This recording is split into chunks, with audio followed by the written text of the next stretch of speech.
こんにちは。読解力クイズチャンネルへようこそ。今回はクイズの出題ではなく、語彙力と読解力の違いについて解説します。突然ですが、こんな経験はありませんか？単語の意味はわかるのに、文章の内容がよくわからない。読んでいるつもりなのに、結局、何が言いたいの？となる。もし心当たりがあるなら、それは語彙力はあるけど、読解力が足りていない状態かもしれません。語彙力と読解力の違いとは？語彙力とは、知っている言葉の数や、その意味を理解している力。一方、読解力は、文の意味や文脈、全体の意図を読み取る力。つまり、読解力は、文章の構造や展開、背景や書き手の意図まで含めて内容を理解する力です。どちらも大切な力ですが、全く別の能力だという点が重要です。語彙力があるのに内容がわからない人とは？パズルに例えるなら、語彙力はパズルのピース。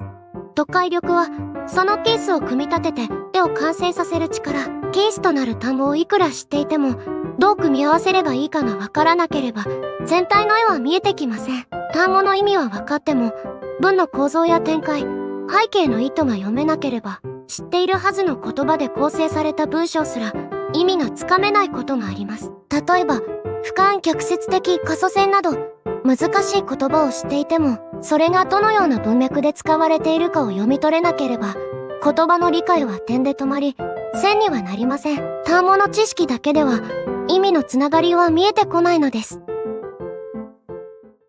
読解力があるのに、語彙力がないとどうなる？今度は逆に、読解力があっても、語彙が少なければ、そもそも読み取るための材料が足りません。例えば、難しい単語が出てきたとき、意味がわからなければ、文脈は読めても確信には近づけません。文の流れはつかめても、ピースが欠けていては全体像はぼやけてしまいます。語彙を増やせば読解もできるのか？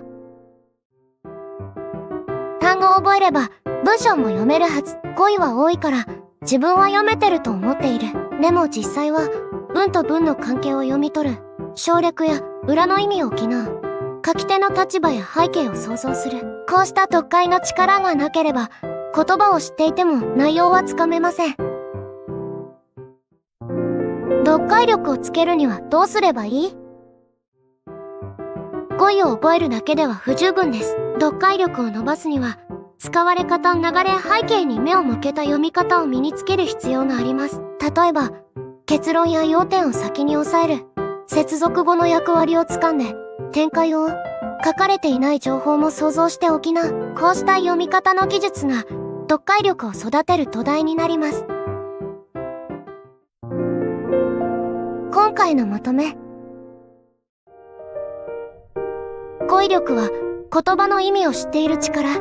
読解力はその言葉がどう使われ、どうつながっているかを読み取る力。言葉を知っているだけでは内容は読めません。語彙と読解。